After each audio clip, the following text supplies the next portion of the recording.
untuk dihaturkan kepada orang tua, utamanya ibu ayah yang sudah meninggal. Yang dihaturkan itu tentu bukan materi, bukan makanan, bukan minuman, pakaian, dan lain-lain. Yang dihaturkan kepada anggota keluarga kita atau orang tua yang sudah meninggal adalah kebajikan. Dengan kalimat yang lebih sederhana, pikiran-pikiran baik yang kita dapatkan, yang kita punyai setelah kita melakukan kebaikan. Pikiran-pikiran baik dari perbuatan baik yang sudah dilakukan itulah yang disalurkan, yang dikirimkan melalui pikiran kita kepada orang tua yang sudah meninggal. Itulah yang disebut dengan mempersembahkan kebajikan kepada keluarga, utamanya orang tua yang sudah meninggal. Yang dalam bahasa Pali disebut pati dana. Dana artinya memberi. Pati artinya kebaikan. Jadi sekali lagi yang diberikan bukanlah materi, tetapi kebaikan. Namun demikian, ibu, bapak, dan saudara,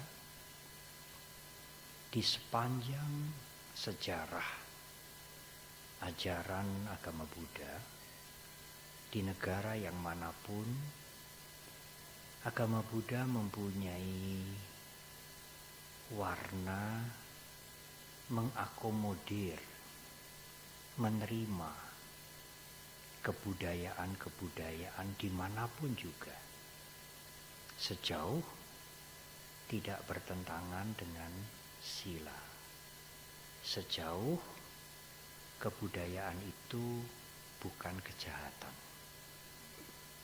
Sebagai satu contoh, di beberapa negara, di beberapa daerah, umat Buddha yang mempunyai pengertian cukup,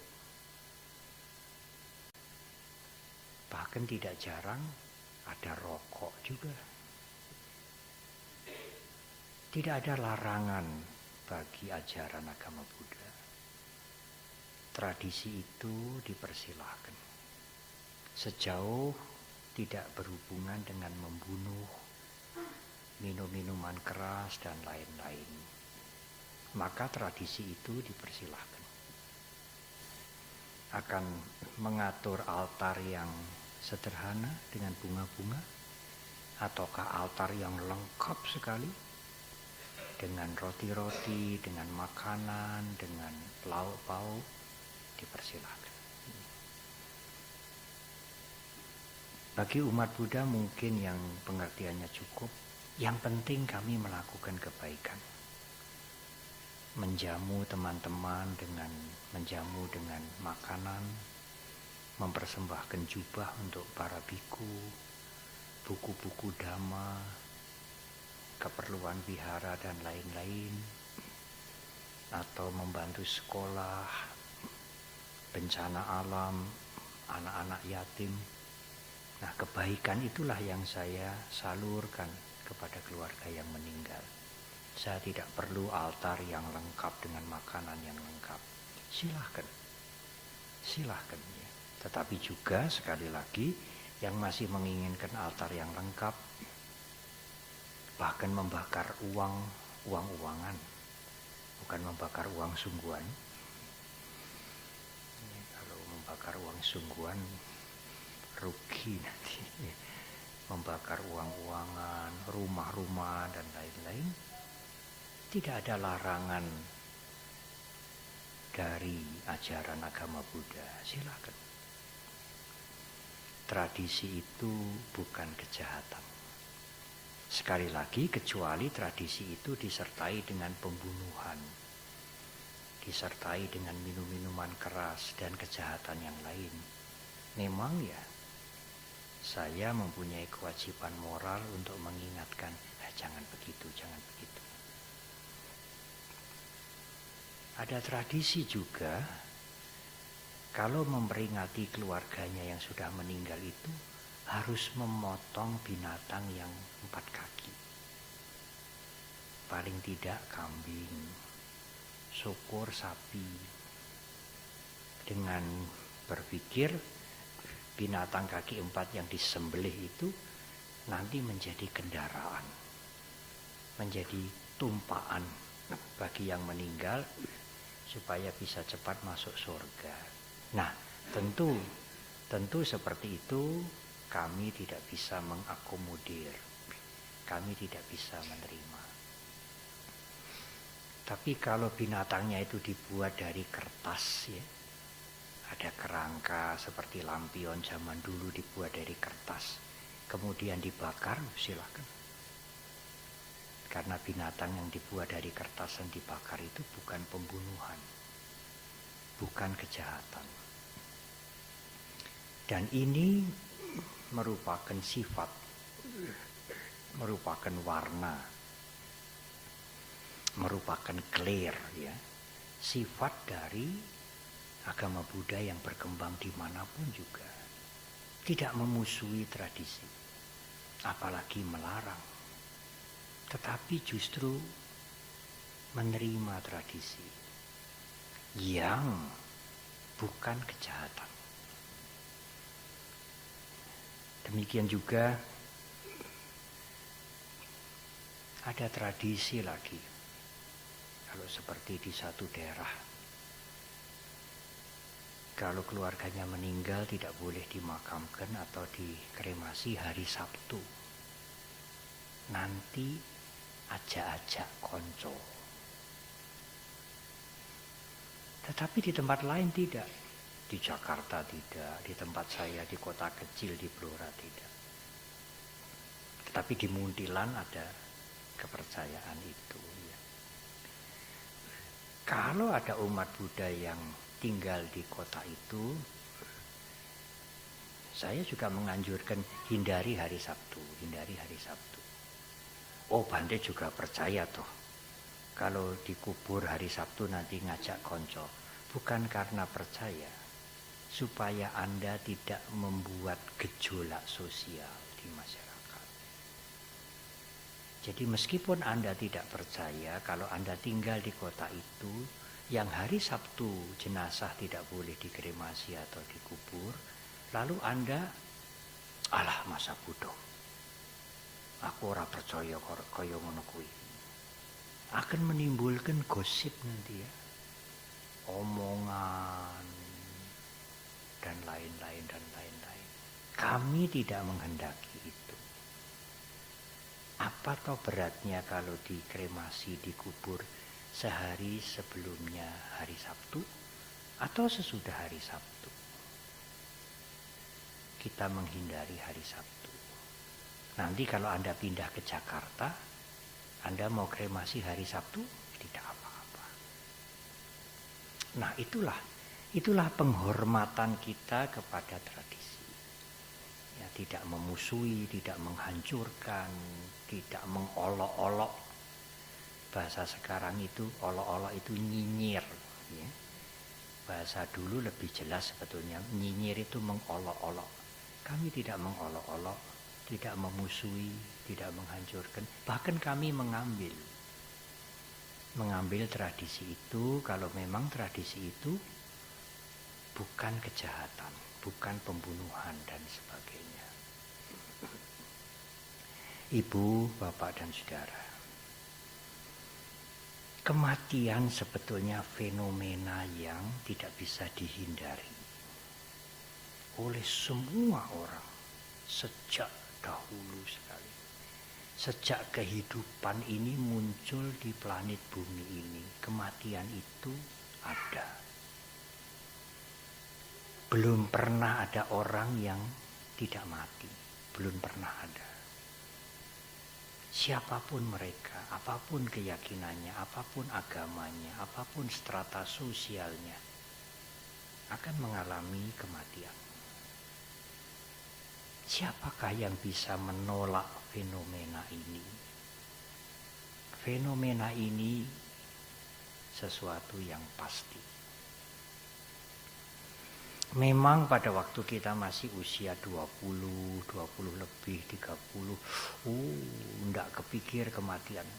Seolah-olah masih jauh. Tapi nanti sudah kepala 6, kepala 7, melihat teman-temannya, itu meninggal umur berapa itu? Umur 62, aduh, aku lebih tua sedikit. Wah, ini juga sudah harus siap-siap seperti itu. Mulai terasa umur kepala 6, kepala 7, apalagi mendekati 8. Nah, mulai terasa. Anda mau takut, mau ngeri, mau jerih, kematian itu akan datang. Oleh karena itu menurut Dhamma, bersahabatlah dengan kematian. Bersahabat dengan kematian itu bukan berarti latihan mati, itu bukan, ya. Tetapi mengertilah dengan jelas. Membicarakan kematian bukan tabu. Kalau seseorang cerita atau berbicara tentang kematian lalu zaman dulu, aja ngomong kaya ngono kuwi lho. Mengko nek tenanan. Ya tidak mungkin tenanan kalau belum waktunya meninggal, ya. Mengetahui dengan jelas. Semua orang akan meninggal. Maranang dhammomhi maranang anatito dalam bahasa Pali. Semua akan meninggal dan tidak bisa menghindari kematian itu. Sebelum kematian datang, penyakit datang. Ya biasanya kematian itu karena ada organ tubuh yang tidak beres, ya. Kalau tubuhnya beres terus ya tidak mungkin kematian terjadi. Tapi apakah mungkin? Tidak mungkin ada kematian. Tidak mungkin juga. Tidak mungkin juga. Beres seperti apa, bertahan seperti apa, ada waktunya menjadi decay, menjadi lapuk. Itu hukum alam. Guru Agung Buddha Gotama mengatakan, saya menggunakan kalimat lain yang lebih memudahkan ditangkap. Ya. Guru Agung Buddha Gotama mengatakan, aku enggak membuat hukum itu. Ada Buddha muncul di dunia ini, apakah tidak? Ya. Beliau mengatakan, saya lahir di dunia atau tidak, semuanya berubah. Itu sesuatu yang pasti. Perubahan itu tidak dibuat oleh Buddha. Itu sesuatu yang pasti. Ada Buddha, tidak ada Buddha, Buddha sudah dilahirkan atau sudah meninggal, hukum perubahan itu jalan terus. Anda mau menerima, Anda mau menolak, tidak peduli, hukum perubahan itu akan jalan terus. Menjadi tua, ini menjadi tua ini banyak yang takut. Kalau bisa tidak tua. Kalau tidak bisa tidak tua ya diperlambat. Saya pikir apakah bisa ya diperlambat. Jadi kalau yang lain tahun depan itu dari umur 59, tahun depan umurnya sudah lalu jadi 60. Saya mau tetap 59. Saya tidak mau tambah. Apa bisa? Kalau Anda bersikap begitu, Anda membohongi diri sendiri, mengingkari proses. Ya. Sama seperti kemarin di meditasi, di Mendut baru selesai meditasi. Kali ini yang ikut banyak sekali setelah 2 tahun absen. 54. Banyak sekali. Bante Santacito juga mengatakan, Bante kali ini pesertanya banyak sekali. Ada yang Muslim, ada yang Katolik, Kristen, Hindu, ada yang Buddhis, ada yang agnostik. Agnostik itu, Tuhan ada atau tidak ada, saya tidak peduli. Ada yang tidak menyebutkan agamanya. Ada keinginan dari mereka itu, beberapa dari mereka itu, ada tidak meditasi yang instan? Kan sekarang ini semua instan ya, kopi instan, mie instan, apalagi ya, banyak sekali yang pokoknya ingin cepat ya. Saya juga mendengar sekarang lulusan UGM tidak usah S2 langsung ditawari S3. Wadah toh ada. Jadi tidak melalui S1 langsung ditawari untuk S3. Instan. Tidak ada. Proses mental dan sebagainya itu tidak bisa instan. Seandainya ya, ada instan bahagia, mendadak bisa bahagia, tidak perlu meditasi, tidak perlu melatih diri. Apakah nanti tidak ada instan tua? Tiba-tiba jadi tua. Instan. Umur 9, 10, 11, 12, belum 20 sudah keriput-keriput begini. Dia instan menjadi tua. Jadi kalau ingin instan bahagia, bisa saja nanti ada instan menderita, instan menjadi tua ya. Kita harus terbiasa dengan proses. Bahkan menurut ajaran agama Buddha, proses itu penting sekali. Yang memperkaya mental kita, membuat kita kuat, membuat kita bisa bertahan, membuat kita mempunyai bekal. Semuanya melalui proses. Tidak instan. Dan tidak ngemungke hasil akhir. Ada seorang mahasiswa yang dia selesai S2 ingin menempuh S3 di luar negeri. Agak lama, 4 tahun lebih mungkin. Tetapi terbentur biaya. Selama 4 tahun dia sungguh-sungguh mengikuti proses. Tetapi akhirnya dia tidak bisa melanjutkan doktornya itu. Karena biaya cukup besar, ratusan juta ya, dia keluar. Kalau dilihat sepintas lalu, dia gagal. Karena dia tidak mendapatkan gelar doktor. Dia sudah berjuang 4 tahun tetapi dia gagal. Apakah dia gagal betulan? Tidak. Hasil akhirnya gagal. Tetapi 4 tahun dia belajar, dia berjuang, dia membuat paper dan sebagainya. Apakah tidak ada gunanya? Dia hanya gagal mendapatkan selembar kertas ijazah dan mengikuti wisuda doktor. Tapi proses yang dia jalani 4 tahun memberikan pengetahuan, memberikan kekayaan pengetahuan, kekayaan mental juga. Proses itu lebih penting daripada hasil akhir. Memang kalau bisa kita mendapatkan hasil akhir yang baik. Tetapi hasil akhir yang baik tidak mungkin tidak lewat proses. Andai kata hasil akhir itu tidak tercapai, proses yang kita lalui itu masih sangat berharga. Nah, demikian juga kehidupan ini, ibu bapak dan saudara. Kita pasti menjadi tua.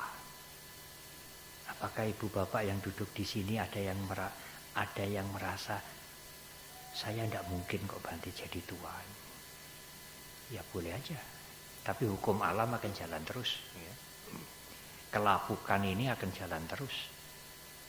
Andai kata jasmani ini stainless steel, ya, tahan karat, ya akhirnya juga decay juga. Akan terjadi perubahan. Kemudian sakit, kemudian menutup mata. Nah, sebelum kita menutup mata, marilah kita lewati proses ini dengan baik. Sederhana sebetulnya, menghindari hal-hal yang buruk. Lakukanlah hal-hal yang baik. Ya. Yang baik itu bagaimana, Bante? Apakah yang baik itu harus belajar agama Buddha? Oh, tidak. Yang baik itu kalau dilakukan berguna untuk orang lain, bermanfaat untuk dirinya sendiri. Kalau hanya bermanfaat untuk satu pihak tok, itu tidak baik. Siapapun yang melakukan, agama apapun yang dianut. Tapi kalau satu perbuatan, satu tindakan berguna untuk orang lain, bermanfaat untuk dirinya sendiri, itu baik. Kalau merugikan salah satu atau merugikan kedua-duanya, itulah yang buruk.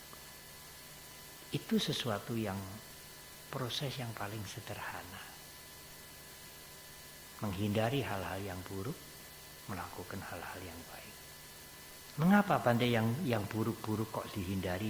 Karena menghancurkan, karena merugikan yang lain dan merugikan kita. Sebaliknya hal-hal yang baik itu berguna untuk orang lain dan berguna untuk kita. Itu adalah tahap awal. Ya tentu kita bisa meningkatkan kualitas mental kita ini lebih tinggi. Tetapi paling tidak itulah tahap awal untuk melewati proses ini, supaya proses ini nanti sampai kematian menjadi baik. Bagaimana Bante setelah kematian nanti? Tidak usah terlalu pikir sekarang. Apakah nanti kita tidak disiksa di sana? Sakit, menderita. Yang ngomong itu kan pikiran Anda sendiri. Yang menurut cerita-cerita, menurut buku-buku.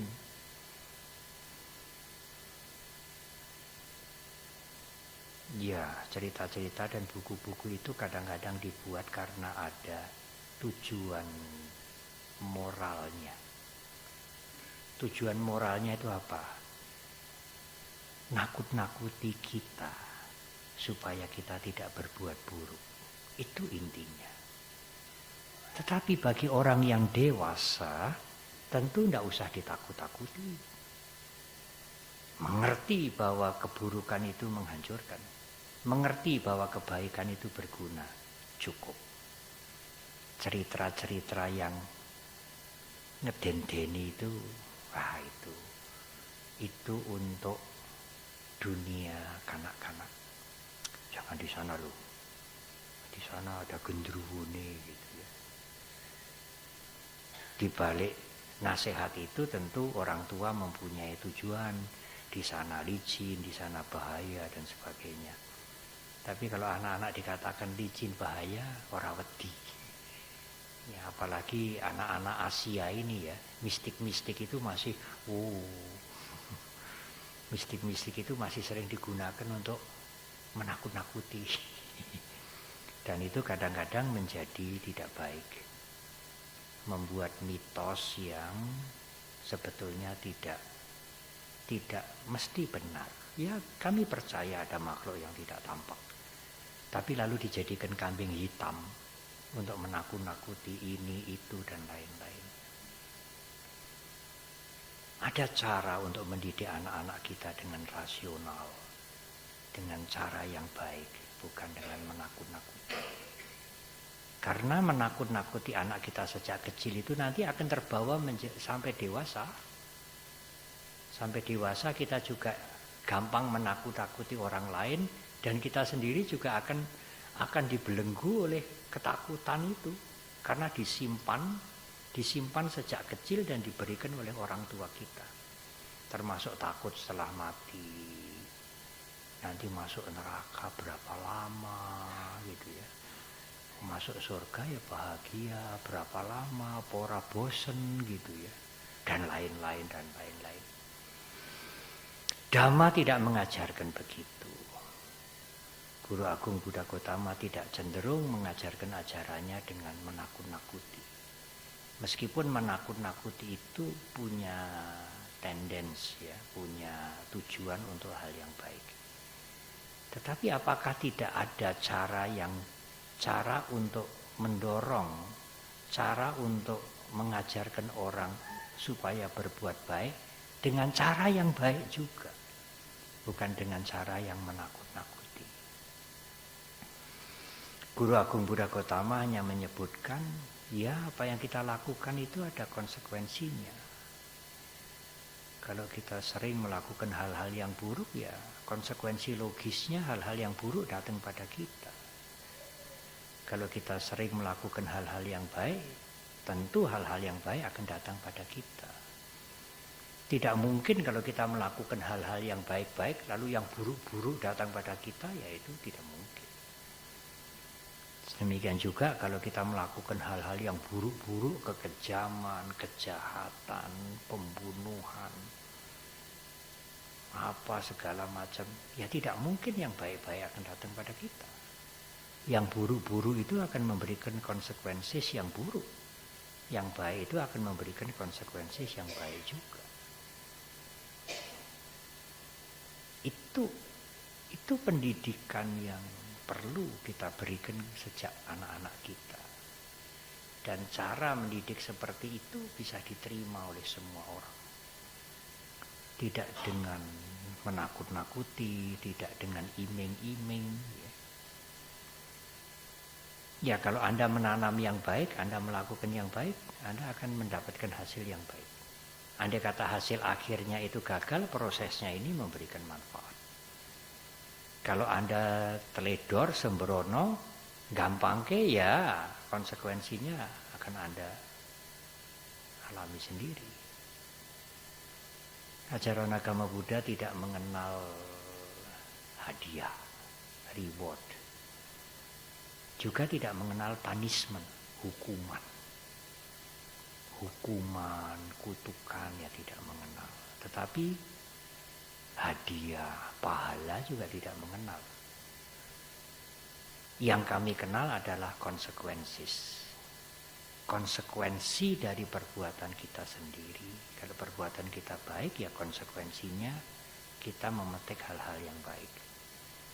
Kalau kita melakukan yang buruk, ngelenger, ya konsekuensinya kita akan mengalami hal-hal yang tidak menyenangkan. Nah, Ibu, Bapak, dan Saudara, marilah kita melewati proses ini dengan sebaik-baiknya. Apakah kematian terjadi kalau nanti sudah kepala 7, kepala 8? Tidak juga. Usia kepala 2, kepala 3 yang meninggal juga ada. Usia kepala 6 yang meninggal juga ada. Tetapi seperti guru saya itu 100 masih hidup. 100 lebih sedikit baru meninggal dunia. Beberapa tahun yang lalu kita mendengar Perdana Menteri Malaysia itu 93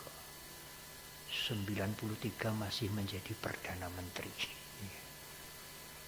Jadi kematian tidak harus di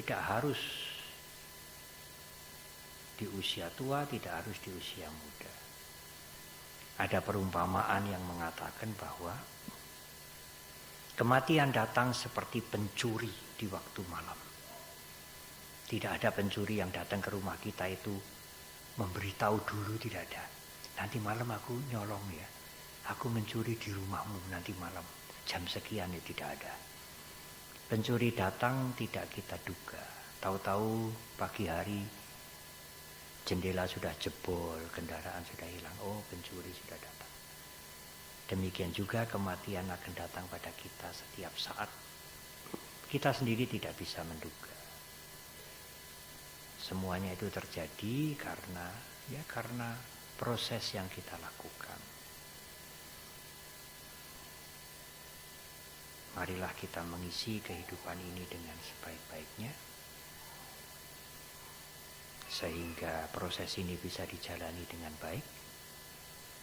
Kemudian setelah kita menutup mata, apapun ceritanya, ada yang mengatakan alam baka, ada yang mengatakan alam sana, ada yang mengatakan lahir kembali.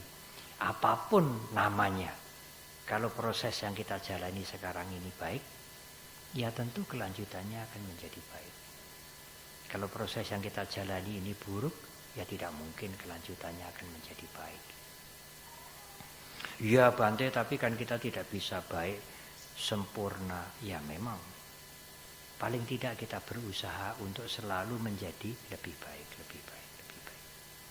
Selama masih ada usaha untuk menjadi lebih baik, lebih baik, lebih baik, lebih baik dari dirinya sendiri. Tidak usah membanding-bandingkan dengan orang lain. Kalau membanding-bandingkan nanti akan timbul ketegangan, timbul kekecewaan. Itu sebab penderitaan yang pertama. Banding-bandingkan. Apalagi sekarang baru terkenal ya lagu ya, jangan membanding-bandingkan. Itu adalah sebab penderitaan, akar-akar yang paling halus. Mengapa Bante hidup ini kok enggak bahagia, enggak happy, banyak ketegangan, banyak masalah. Akar yang pertama, sebab yang pertama adalah membanding-bandingkan. Akar yang kedua, merasa memiliki.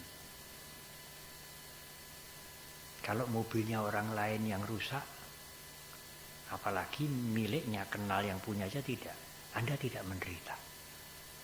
Tapi kalau mobil Anda yang sederhana itu loh, yang sudah ketinggalan tahun itu, kalau melebu kalen ya, aduh, penderitaan muncul karena Anda merasa itu mobilku. Ya tidak bisa Bante, kalau semua dilepas nanti kita bagaimana? Kan kita perlu rumah, perlu pakaian, perlu mobil.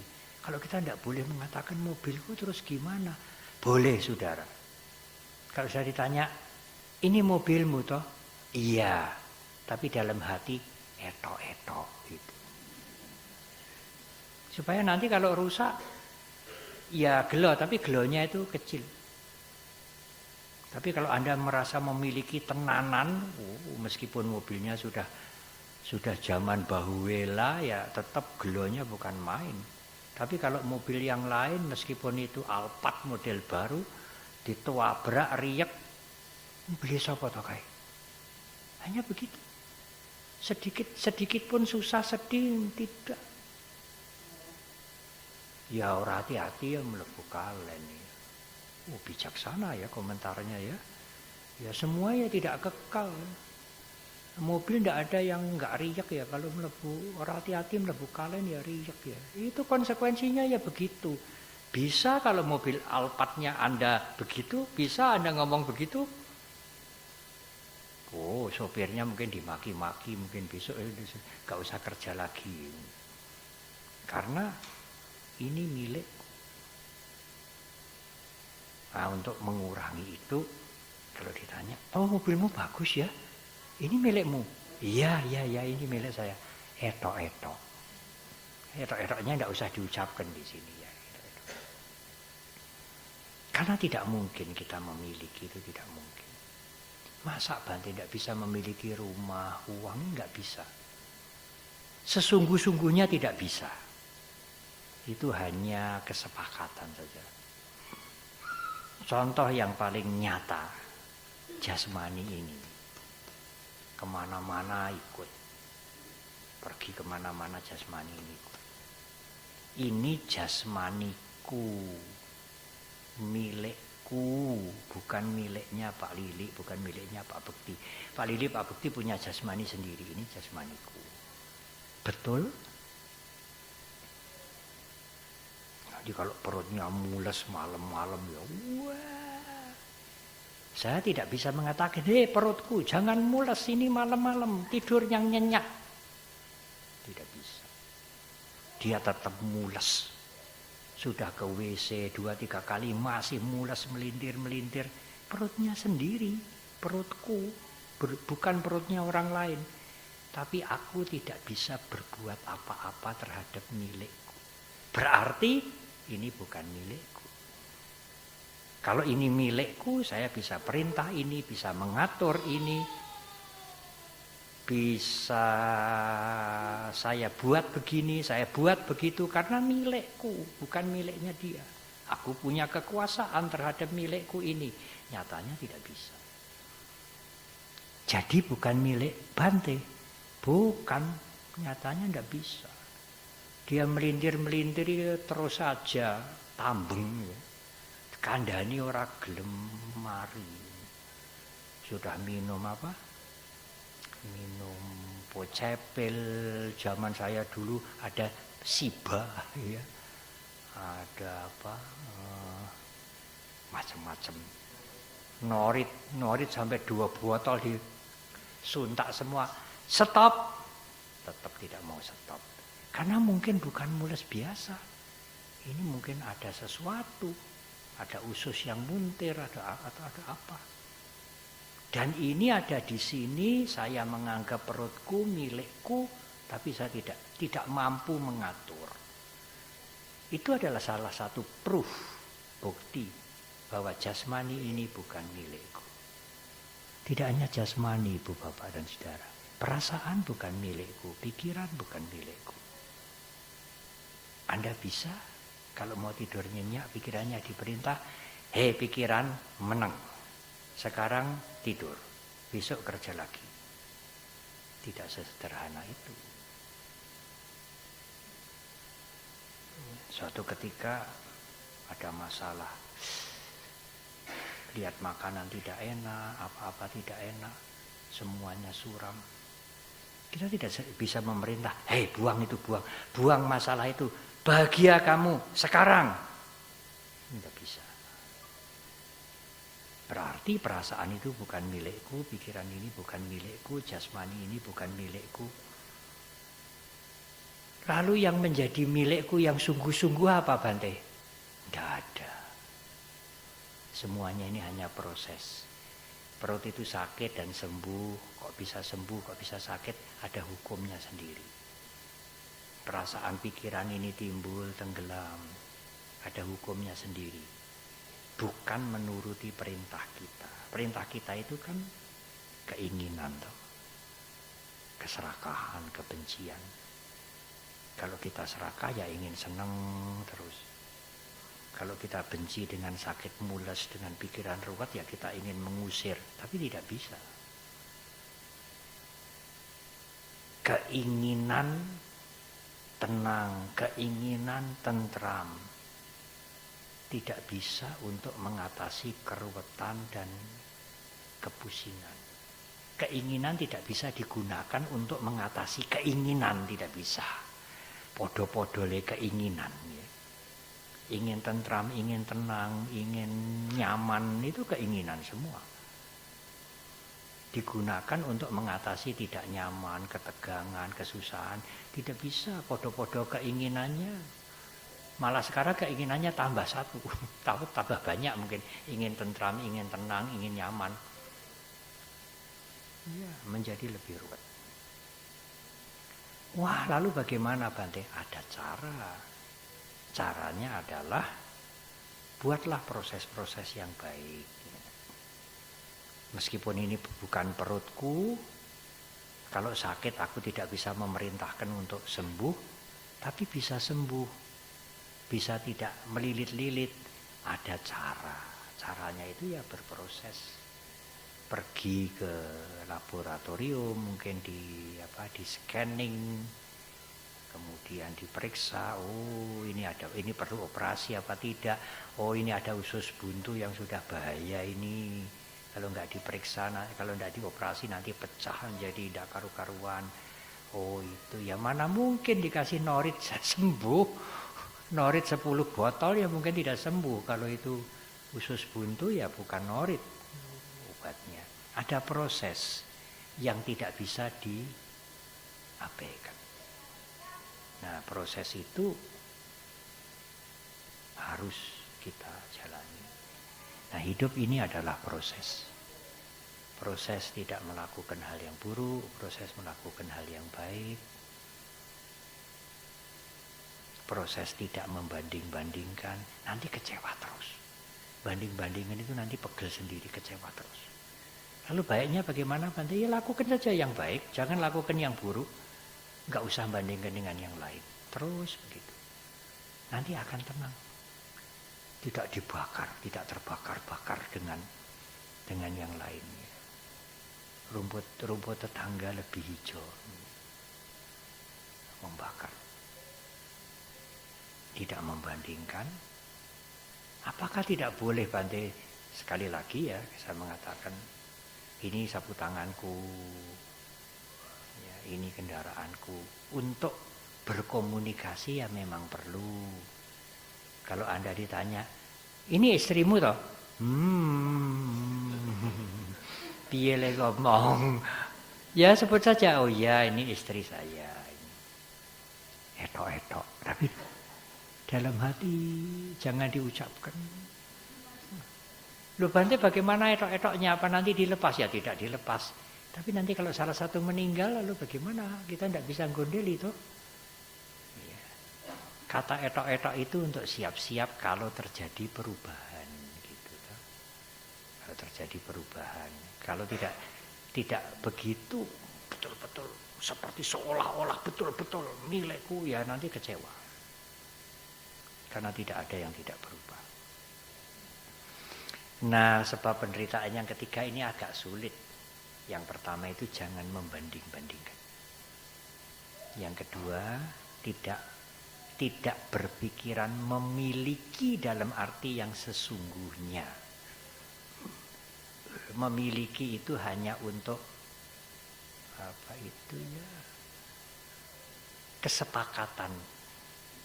Bukan kebenaran yang sesungguhnya, kebenaran konvensional.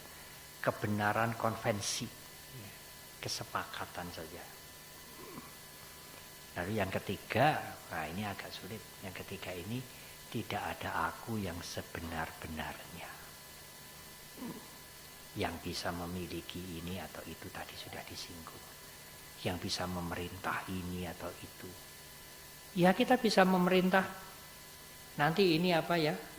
Kesia nanti sudah selesai ini. Bereskan ke situ ya. Bisa. Nanti kalau sudah selesai itu lilin dimatikan. Kita bisa memerintah tertentu. Rumah kita mungkin kotor, ya besok kita bersihkan. Tapi tidak semua bisa kita perintah. Karena prosesnya di luar kemampuan kita. Bagaimana kita untuk memerintah kita sendiri untuk tidur nyenyak? Hei, gembira kamu sekarang, tertawa kamu sekarang. Ya ora bisa. Kalau tidak ada sebabnya mau tertawa sendiri ya tidak bisa. Kalau tidak ada sebabnya tertawa sendiri malah nanti dicurigai. Ini sudah waras, ini masih waras apa sudah tidak waras? Katanya, oh Bante kalau tertawa 1 menit itu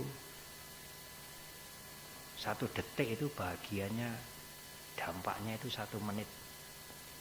Tapi kalau tertawa 1 menit itu berjam-jam bisa bahagia. Kalau tertawa 1 jam, oh itu gila. Kita tidak bisa dalam arti yang sesungguhnya milikku. Sebagai umat Buddha juga tidak perlu, oh ini kata Sang Buddha mesti benar. Tidak. Sang Buddha mengatakan, tes dulu.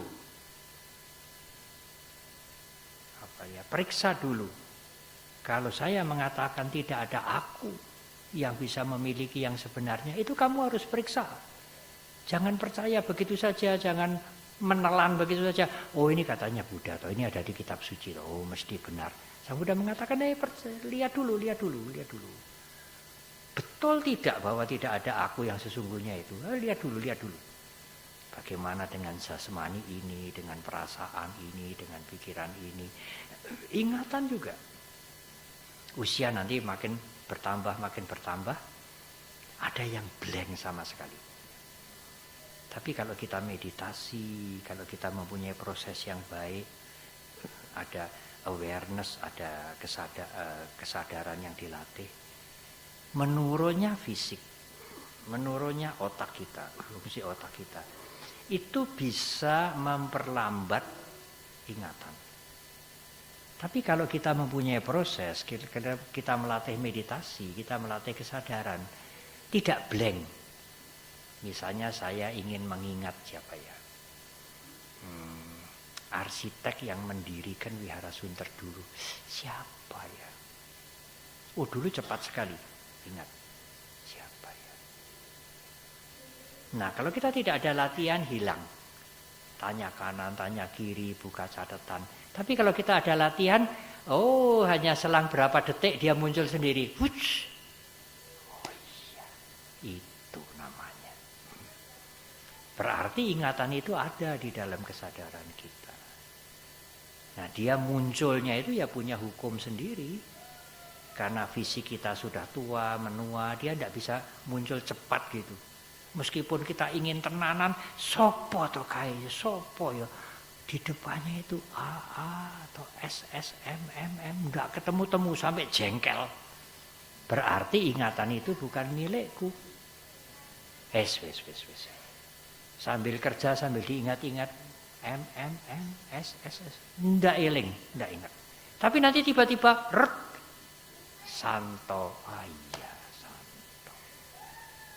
Ya itulah. Ingatan bukan milikku, pikiran bukan milikku, perasaan bukan milikku, jasmani ini juga bukan milikku. Dia adalah proses yang mengalir terus. Sehingga ya tidak usah digondeli. Jasmaninya menjadi tua, lapuk, rapuh. Apa tidak boleh berobat balik? Ya siapa yang melarang? Kalau kita sehat, umur kita panjang juga kita bisa berbuat baik lebih banyak. Tetapi kelapukan tidak bisa di stop. Perubahan tidak bisa di stop. Umur panjang oke. Sepanjang-panjangnya umur, kematian tidak bisa di stop. Itu harus kita sadari dari sekarang. Dan itu dialami oleh semua orang. Agama A, agama B, agama I, agama K, agama B, agama apa saja mengalami semua. Proses menjadi tua, proses kelapukan, proses kematian. Saya tidak bisa mengatakan, jadi umat Buddha saja. Nanti kalau jadi umat Buddha, nggak akan tua.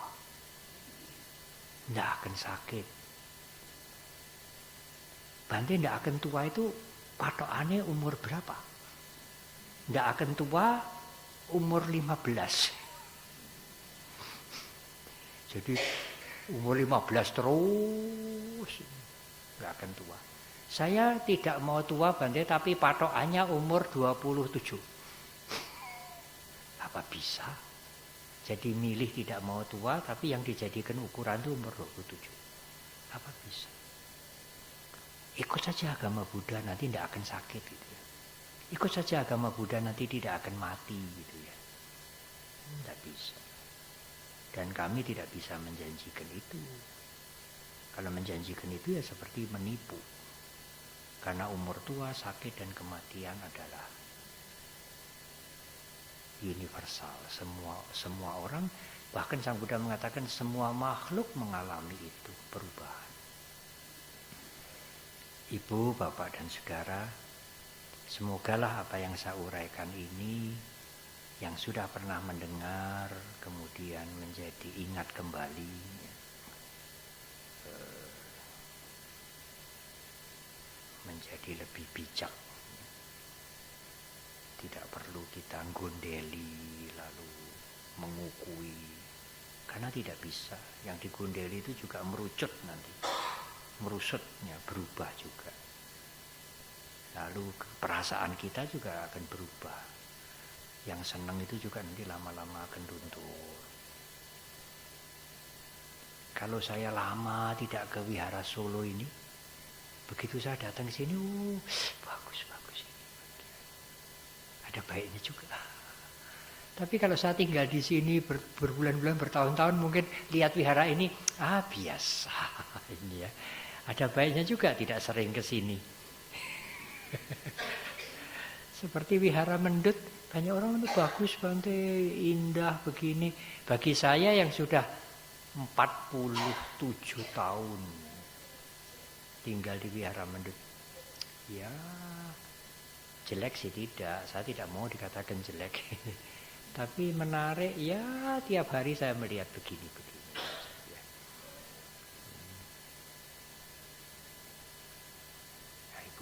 saudara, ya semoga inilah yang sebetulnya disebut the truth. Dharma itu adalah kasunyatan dari kehidupan ini. Ajaran agama Buddha disebut dharma atau dhamma. Sering orang menyebutkan ajaran agama Buddha itu Buddha Dharma atau Buddha Dhamma. Dhamma atau Dharma, kasunyatan, the truth yang diajarkan oleh Buddha. Boleh aja. Tapi kalau Buddhanya diketok, dibuang, hanya Dharma tok, boleh saja. Atau Dhamma, ini adalah Dharma, ini adalah Dhamma, boleh. Enggak usah dikatakan ini adalah Buddha Dharma, ini adalah Buddha Dhamma, ini adalah Dharma yang diajarkan Buddha, enggak usah. Ini adalah Dharma saja. Ini adalah Dhamma tok. Enggak usah sebut-sebut Buddha. Boleh Bante, boleh. Apalagi Buddha mengatakan Dharma itu bukan aku yang membuat. Kasunyatan itu hukum perubahan, ketidakkekalan, itu semua sudah ada. Saya hanya melihat itu dan mengingatkan kembali supaya kita tidak dikecewakan oleh persepsi kita sendiri.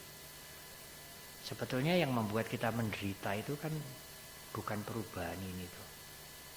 Bukan yang di luar ini. Yang membuat kita menderita itu karena kita tidak mau menerima perubahan. Menjadi tua, Anda menderita jadi tua. Kalau Anda tidak bisa terima menjadi tua, ya menderita. Tapi kalau Anda bisa terima, ya wis jadi tua, ya wis, tidak menderita. Seperti Acanca, guru meditasi yang terkenal sekali. Membuat perumpamaan itu sederhana, tetapi kalau mendengar itu kita nyentel. Pernah pergi dengan muridnya. Acanca ini biku, sudah tua guru meditasi. Lalu kepada muridnya dia tanya, muridku, kamu lihat buah tubuh besar itu?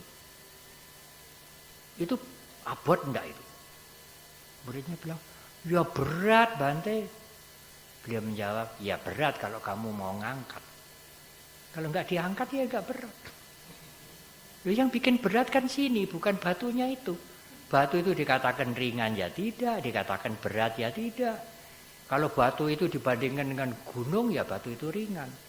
Kalau batu itu dibandingkan dengan kerikil ya batu itu berat. Itu kan kamu yang membuat perbandingan. Batu itu tidak berat. Batu itu berat kalau kamu mau ngangkat. Jadi siapa yang membuat berat atau ringan? Kita sendiri. Siapa yang membuat kita menderita atau tegang? Ya kita sendiri. Ada lagi duri. Duri itu lancip. Kalau nyocok itu, Acanca mengatakan, duri itu bahaya apa enggak? Muridnya diam saja. Bahaya kalau kamu injek. Kalau kamu enggak nginjek ya enggak berbahaya. Jadi siapa yang membuat bahaya itu? Ya perbuatan kita yang nginjek duri itu. Duri itu tidak membuat bahaya. Ya memang bentuknya begitu kok. Duri bukan kerikil, bukan kotoran anjing, ya duri ya bentuknya begitu. Itu tidak bahaya. Ya memang begitu. Nah itu menjadi bahaya, menjadi penderitaan karena kita injek. Jadi yang membuat kita menderita itu siapa? Ya karena perilaku kita menginjak itu, bukan durinya. Begitu. Nah itulah kehidupan. Kita bisa adjust, bisa nyetel perasaan, pikiran kita. Tidak merintah loh ya. Merintah tidak mungkin terjadi. Karena banyak faktor yang harus disiapkan. Kita bisa mengatur faktor supaya kita tidak menderita. Kalau sudah nginjak duri, ojo loro ya tidak bisa. Sudah kadung diinjek bagaimana? Ya durinya harus dicabut. Meskipun sudah dicabut juga loronya tidak langsung hilang ya. Nah supaya tidak sakit ya kita harus mempersiapkan sikap kita, langkah kita. Jangan sampai nginjek beling, jangan sampai nginjek duri. Ada satu lagi, saya ingin menutup dengan perumpamaan ini. Saya pernah menyampaikan ini waktu Acan Bram ceramah di sini. Kehidupan ini seperti berjalan di jalan yang tidak halus.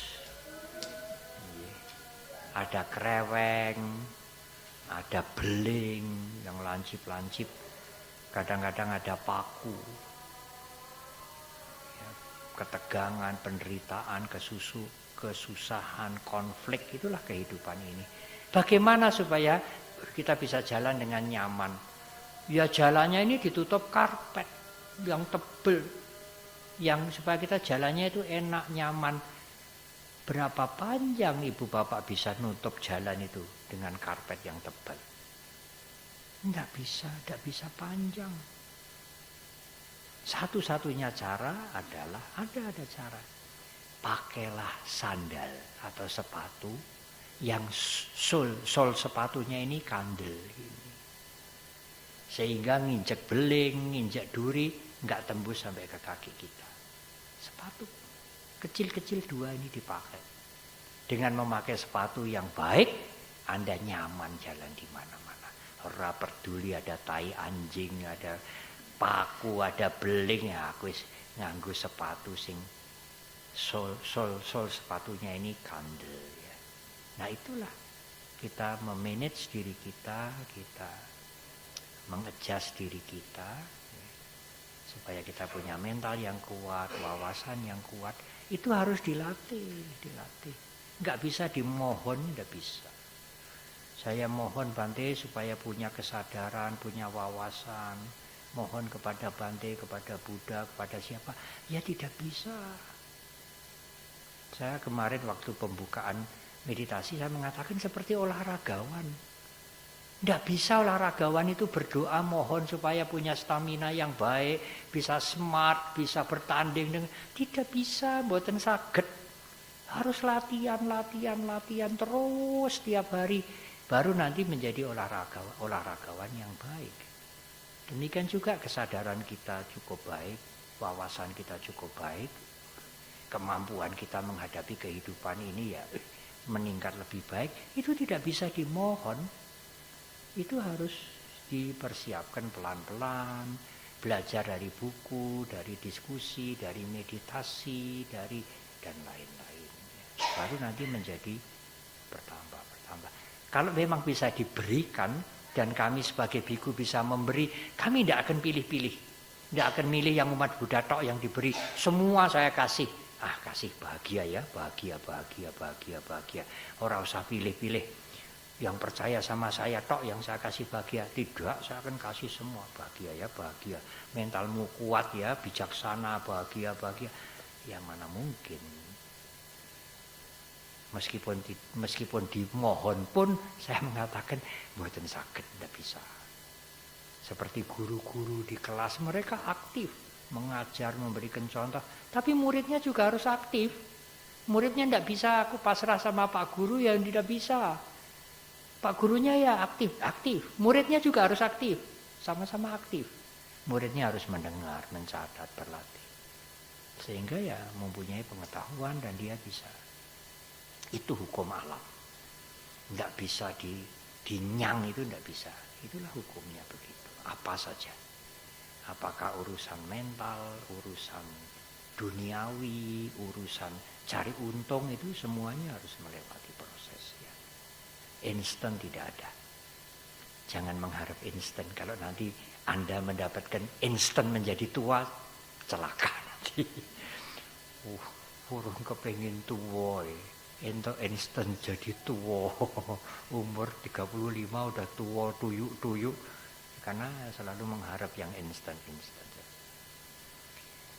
Semoga almarhum mendiang Bapak Dani Adi Chandra dan semua leluhur yang meskipun tidak ingat namanya yang sudah meninggal bisa ikut bahagia dengan kebahagiaan yang kita bersama lakukan malam hari ini, dengan berdana, dengan mendengarkan uraian Dhamma.